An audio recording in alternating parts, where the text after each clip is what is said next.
Hello friends, welcome back to my YouTube channel. মই অনুৰাগ শৰ্মা আপোনালোক সকলোকে পুনৰবাৰ স্বাগতম জনাইছো মোৰ YouTube চেনেলটোলৈ। আজি মই আপোনালোকৰ সন্মুখত এটা নতুন ভিডিঅ' লৈ উপস্থিত হৈছো আৰু আজিৰ ভিডিঅ'ত মই আপোনালোকৰ সৈতে শেয়াৰ কৰিম, ডিসকাস কৰিম গুৱাহাটী হাইকোৰ্টৰ যোনটো হেখতিয়াকে জুডিশিয়েল এসিস্টেন্টৰ পৰীক্ষা হৈ গৈছে তাৰে এক্সপেক্টেড কাট অফ মাৰ্কস। ঠিক আছে, এক্সপেক্টেড কাট অফ মাৰ্কস খিনিৰ ले जोৱাৰ আগতে মই আপোনালোকক কৈ দিছো এই কাট অফ মাৰ্কস খিনি মই এবাৰ কমিউনিটি পোল কৰা নাছিলো। ঠিক আছে, কমিউনিটি পোল নকৰাৰ এটোৱে কাৰণ যে কমিউনিটি পোলত আপোনালোকে এক্সাক্ট কি বুলি কয় ডাটাটো কালেক্ট কৰিব পৰা নাযায়। বহুতে হয়তো কেতিয়াবা মিসগাইড কৰে, কেতিয়াবা এনেই মানে হেৰি কৰি দিয়ে, ভোট কৰি দিয়ে, পোল কৰি দিয়ে। ঠিক আছে, সো হেতু কাৰণে মই কি কৰিলো, মোৰ ইয়াতে যিমানখিনি চিনাকি এক্সপেৰিয়েন্স বা ক্যান্ডিডেট আছিল মোৰ চেনেলৰ লগত জড়িত হৈ আছিল, সো তেওঁলোকে মোক পাৰ্সোনালি মই তেওঁলোকৰ পৰা ফিডবেক লৈছিলো। তেওঁলোকে মোক জনাইছিলে বাৰ পৰীক্ষা দি আহি পেলাই আৰু লগতে বহুতে মোক কি বুলি কয় যোনটো অফিচিয়েল এনসাৰ কি হেখিনি উলোৱাৰ পিছতো জনাইছিলে তেওঁলোকৰ স্কোৰ কিমান আহি আছে। সো এতিয়া তেওঁলোকৰ লগত মই এতিয়া ধৰক গুটেখিনি এতিয়া ইয়াতে যোনটো কাট অফ এনালাইসিস কৰিছো হেতু মই বহুতবিলাক ফ্যাক্টৰস কনসিডাৰ কৰিব পৰা নাই, কাৰণ মই বহুতখিনিৰ লগতটো কথা পাতিব পৰা নাই। এতিয়ালৈকে মোক এৰাউণ্ড 203 জন ক্যান্ডিডেটছৰ মই ফিডবেক লৈছো। ঠিক আছে, 203 জন মান ক্যান্ডিডেটছৰ ফিডবেক লৈছো তেওঁলোকে জনোৱা মতে, যিসকলে মোৰ পৰা কোৰ্স কিনিছিলে বা যিসকলে মোৰ লগত জড়িত হৈ আছিল। সো তেওঁলোকে মোক জনোৱা মতে 203 জন মান হ'ব আই থিংক, 200তকৈ অকমান ওপৰত আৰু মই 203 মান ভাবিছিলো কাউন্ট কৰোতে কিন্তু তেনেকুৱা মানে হ'ব। সো 203 জন মানে মোক জনোৱা মতে তেওঁলোকৰ পৰীক্ষা কেনেকুৱা হৈছে হেতু কৈ আছো। এতিয়া আপোনালোকৰ গুৱাহাটী হাইকোৰ্টৰ জুডিশিয়েল এসিস্টেন্টৰ কোৱেশ্চন পেপাৰখন টোটাল 120 মাৰ্কছৰ, কিন্তু 100 মাৰ্কছৰ ভিতৰতে আপোনালোকৰ কাট অফ মাৰ্কস নিৰ্ধাৰণ কৰা হ'ব আৰু কনসিডাৰ কৰিব। বাকি 20 মাৰ্কস যোনটো আসামিজ সেকশন আছিল হেতু কোৱালিফাইং সেকশন, তাতে আপোনালোকে 8 নম্বৰ পাব লাগিব। ঠিক আছে, সো এতিয়া কথাটো হ'ল বহুতে আসামিজ কোৱালিফাইং সেকশনটো কোৱালিফাই মাৰ্কস উঠাব পৰা নাছিলে। সো তেওঁলোকৰ এতিয়া গুটে ৰিজাল্টটোৱে মানে ডিক্লেয়াৰ নহব, কাৰণ আসামিজ সেকশনটোত যদি কোৱালিফাই নকৰে তেতিয়াহলে আপোনালোকৰ জেনাৰেল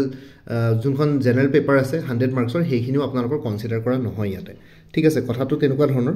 এতিয়া আমি যদি প্ৰথমৰ পৰা চাই যাওঁ কোনটো সেকশনত কিমান মাৰ্কস, জিকে,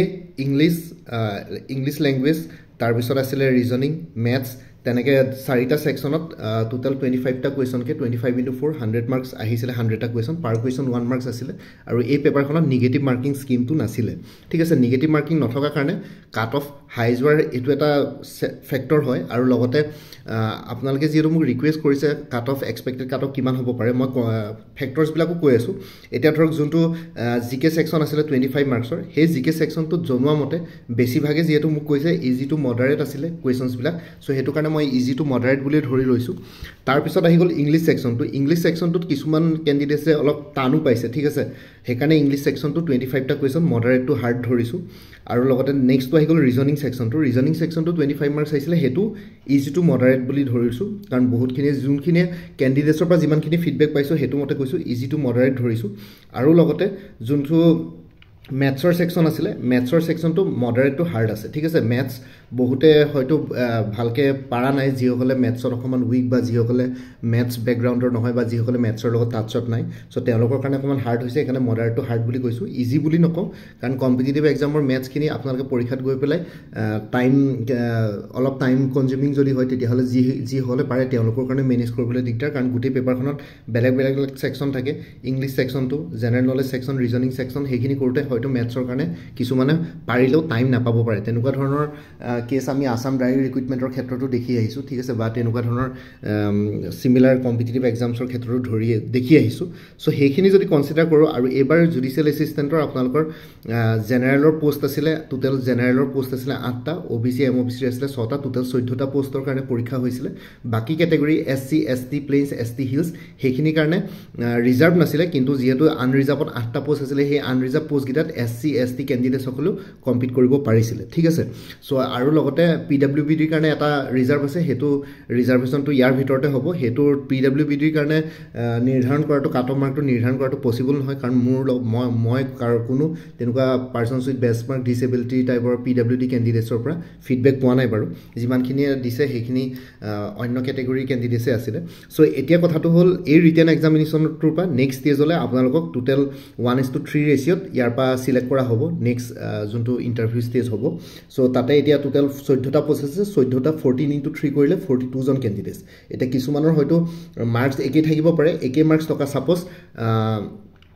কিছুমান ধৰক 100ৰ ভিতৰত 80 মাৰ্কছ পোৱা ধৰক 10জন কেণ্ডিডেট থাকিলে সেই 10জনক এজন বুলিয়ে ধৰা হ'ব তেনেকৈ 42 প্ৰচেছটো গৈ পেলাই হয়তো কেতিয়াবা 50-60 লৈকে যাবগৈ পাৰে কিন্তু 5জনে যদি একেই মাৰ্কছ স্ক'ৰ কৰে তেওঁলোকক একেই বুলি ধৰা হ'ব তাৰপিছত গৈ পেলাই যদি ভাইভাটো বা ইণ্টাৰভিউটো যদি একে সমান মাৰ্কছ পায় ধৰক 3জনে ধৰক গৈ পেলাই ৰিটেন প্লাছ ইণ্টাৰভিউত সমান মাৰ্কছ পালেগে তেতিয়াহ'লে যোনজন বয়সত ছিনিয়ৰ তেওঁকে ইয়াতে প্ৰিফাৰেঞ্চ দিয়া হয় তেনেকুৱা ধৰণৰ কথা থাকে কম্পিটিটিভ এক্সামছবিলাকৰ এতিয়া সেইটোতো বাৰু ছেকেণ্ডেৰী কণ্ডিশ্যন সেইটো ইমান মেটাৰ নকৰে কেতিয়াবা তেনেকুৱা নহ'বও পাৰে ঠিক আছে মই জাষ্ট এনে কথাটো কৈছোঁ কণ্ডিশ্যনছবিলাক কি ফুলফিল কৰিবলগীয়া হয় এতিয়া কথাটো হ'ল আনৰিজাৰ্ভ কেটেগৰী টোটেল 8জন আছিলে 8জনৰ পৰা 24জন বাচিব আৰু মানে 24জন বাচিব আৰু যোনটো OBC MOBC কেটেগৰী আছিলে তাতে 6জন আছিলে 6 × 3 18 18জন তাৰ পৰা ল'ব 18তকৈ বেছি হ'ব পাৰে যদিহে কোনোবাই একে সমান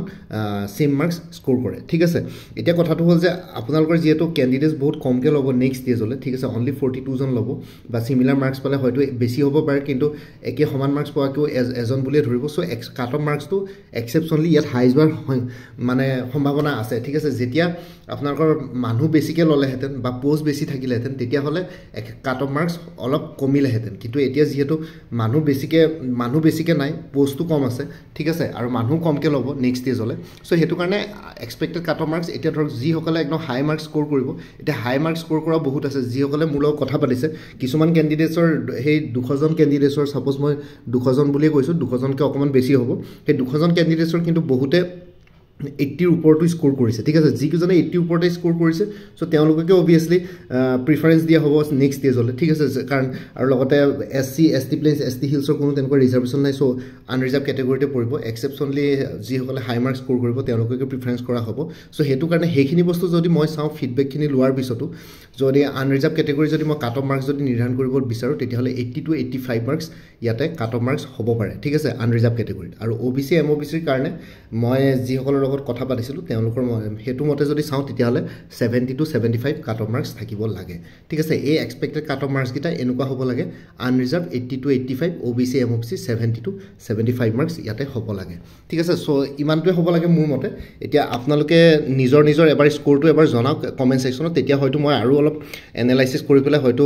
আৰু কেইদিনমানৰ পিছত আৰু অকণমান আৰু অলপ ইয়াতকৈ অকণমান ভালকৈ এটা revise expected cut off marks আনিবলৈ চেষ্টা কৰিম যদিহে মই আৰু কিবা কিবি ফিডবেক পাওঁ ঠিক আছে এজ অফ নাও মই যিমানখিনি পৰা পালোঁ unreserved 80 to 85 OBC MOBC 70 to 75 হ'ব লাগে চ' আপোনালোকৰ যদি এনেকুৱা ধৰণৰ স্ক'ৰ আহি আছে তেনেহ'লে নেক্সট ষ্টেজৰ কাৰণে সাজু হৈ থাকক ঠিক আছে আৰু বাকী ইমানখিনি থাকিলে বাকী অল দি বেষ্ট থাকিলে আই হোপ সকলোৰে পৰীক্ষা ভালে গ'ল আৰু লগতে পোষ্টটো যিহেতু কম আছে আৰু কেণ্ডিডেটছো আই থিংক বহুত বেছি হোৱা নাই গুৱাহাটী হাইকোৰ্টৰ জুডিচিয়েল এছিষ্টেণ্টৰ পৰীক্ষাত কাৰণ অকল গুৱাহাটীতে চেণ্টাৰ দিছিলে বাকী হৈ গ'ল এইটো বস্তু বাকী আপোনালোকে যদি আপকামিং এক্সামছবিলাকৰ কাৰণে প্ৰিপেৰেশ্যন কৰি আছে এতিয়া যিহেতু APSC এনফৰ্চমেণ্ট ইনস্পেক্টৰ পৰীক্ষা আহি আছে চ' এনফৰ্চমেণ্ট ইনস্পেক্টৰ ফুল কোৰ্চ প্লাছ স্পেচিয়েল মক মডেল ছল্ভ পেপাৰ এখন এভেইলেবল আছে 400 ৰুপিছত আৰু কোনোবাই যদি স্পেচিয়েল মক মডেল ছল্ভ পেপাৰখন ল'ব বিচাৰে তেনেহ'লে 50 ৰুপিছত এভেইলেবল আছে মানে এইখন স্পেচিয়েল মক মডেল ছল্ভ পেপাৰখন আপোনালোকৰ এনফৰ্চমেণ্ট ইনস্পেক্টৰৰ ৰিয়েল এক্সাম চিনেৰিয়ত যেনেকুৱা কুৱেশ্যন পেপাৰ আহিব লাগে তেনেকুৱা এখন পেপাৰ আছে 100টা কুৱেশ্যনৰ ফুল্লি ছল্ভ আছে মেথছখিনিৰ এক্সপ্লেনেশ্যন আছে চ' এইখন এখন স্পেচিয়েল পেপাৰ যোনখন আপোনালোকে পৰীক্ষাৰ আগত প্ৰেক্টিছ কৰি যাব পাৰে এইখন 50 ৰুপিছত এভেইলেবল আছে ঠিক আছে এখনেই পেপাৰ আছে স্পেচিয়েল পেপাৰ আৰু কোনোবাই যদি ফুল কোৰ্চো ল'ব বিচাৰে সেইটো MCQ ফৰ্মেটত এভেইলেবল আছে আপোনালোকৰ ৰিভিজন দিবৰ কাৰণে প্ৰব্লেম হয় সেইটো ল'ব পাৰে ফুল কোৰ্চ প্লাছ ছল্ভ পেপাৰখন ল'লে 400 অনলি ছল্ভ পেপাৰখন ল'লে 50 ৰুপিজ ঠিক আছে আৰু লগতে ইয়াতে যদি কোনোবাই ল'ব বিচাৰে তেতিয়াহ'লে মই এই হোৱাটছএপ নাম্বাৰটো দিছোঁ এইটোত আপোনালোকে জনাওক 9706557851 আপোনালোকে ইয়াতে জনাওক মই গোটেইখিনি ডিটেইলছ দি দিম লগতে পে'মেণ্টৰ লিংক দি দিম পে'মেণ্ট কৰাৰ লগে লগে গোটেই কোৰ্চ মেটেৰিয়েলছখিনি আপোনালোকে নিজৰ হোৱাটছএপত PDF ফৰ্মেটত পাই যাব 9706557851 আৰু লগতে আপোনালোকে বাকী অন্য এক্সামছবিলাকৰ কাৰণে কোৰ্চেছ এভেইলেবল আছে লাইক উইমেন এণ্ড চাইল্ড ডেভেলপমেণ্টৰ ষ্টেটিষ্টিকেল এছিষ্টেণ্টৰ ফুল কোৰ্চ এভেইলেবল আছে 350 APSC stenographer grade 2 full course available আছে 350 আছাম পুলিচৰ কনষ্টেবলৰ অন্যান্য পষ্টসমূহৰ কাৰণে ফুল কোৰ্চ এভেইলেবল আছে 350 তাৰপিছত APSC junior administrative এছিষ্টেণ্টৰ full course available আছে 400 ফেজ 1 ফুল কোৰ্চ এভেইলেবল আছে জেনেৰেল ষ্টাডিজৰ ওপৰত আৰু ফেজ 2 জেনেৰেল ইংলিছ আৰু প্ৰিচি ৰাইটিঙৰ ফুল কোৰ্চ এভেইলেবল আছে 400 আৰু বাকী APSC assistant accounts officer APDC লেজিছৰ ফুল কোৰ্চ এভেইলেবল আছে জেনেৰেল ইংলিছ জেনেৰেল নলেজ আৰু মেথমেটিক্স ডেছক্ৰিপটিভ তিনিখন পেপাৰৰ ওপৰত 400 আৰু কোনোবাই যদি একাউণ্টেঞ্চি কোৰ্চ ছাবজেক্ট হিচাপে ল'ম বুলি ভাবিছে তেতিয়াহ'লে এক্সটাৰ্নেল লিংক এটা শ্বেয়াৰ কৰিম সেইটোত আপোনালোকে 3000 মান MCQs পাই যাব এইটো ফ্ৰীলি এভেইলেবল আছে ষ্টেটিষ্টিক্স আৰু মেথমেটিক্স ৰিলেটেড মোৰ তাত ষ্টাডি মেটেৰিয়েলছ এভেইলেবল নাই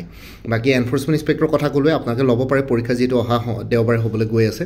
আৰু তাৰ বাহিৰেও DME গ্ৰেড 3 নন টেকনিকেলৰ ফুল কোৰ্চ এভেইলেবল আছে 350 আৰু ADRE 3.0 গ্ৰেড 3 ফুল কোৰ্ছ এভেইলেবল আছে 3PPত আৰু আপোনালোকে মোৰ পৰা কোৰ্ছ ল'লে কাৰেণ্ট এফেয়াৰ্ছবিলাক লাইফ টাইমৰ কাৰণে পাই থাকিব তাৰ কাৰণে কোনো পে'মেণ্ট কৰিব নালাগে এতিয়া বৰ্তমান কাৰেণ্ট এফেয়াৰ্ছ 2023 2024 দুটা বছৰ কভাৰ কৰা হৈছে লগতে এইটো বছৰ 2025ৰ জানুৱাৰী মাহটো কভাৰ কৰা হৈছে ফেব্ৰুৱাৰী মাহটো চলি আছে ফেব্ৰুৱাৰী মাহ কমপ্লিট হোৱাৰ পিছত মাৰ্চৰ ফাৰ্ষ্ট উইকত আপোনালোকে ফেব্ৰুৱাৰী মাহৰ কাৰেণ্ট এফেয়াৰ্ছটো পাই যাব তাৰ কাৰণে আপোনালোকে এটা ৰিমাইণ্ডাৰ মেছেজ দিলে হ'ল চ' আৰু লগতে আগতে যদি কোনোবাই কিবা মোৰ পৰা কোৰ্ছ লৈ থৈছিলে এবাৰ জনাই দিব তেতিয়া আগৰ মেটেৰিয়েলছখিনি বাদ দি যোনখিনি এডিশ্যনেল মেটেৰিয়েলছ লাগিব সেইখিনি ল'লে হ'ল তেতিয়া প্ৰাইচটো অলপ কমি যাব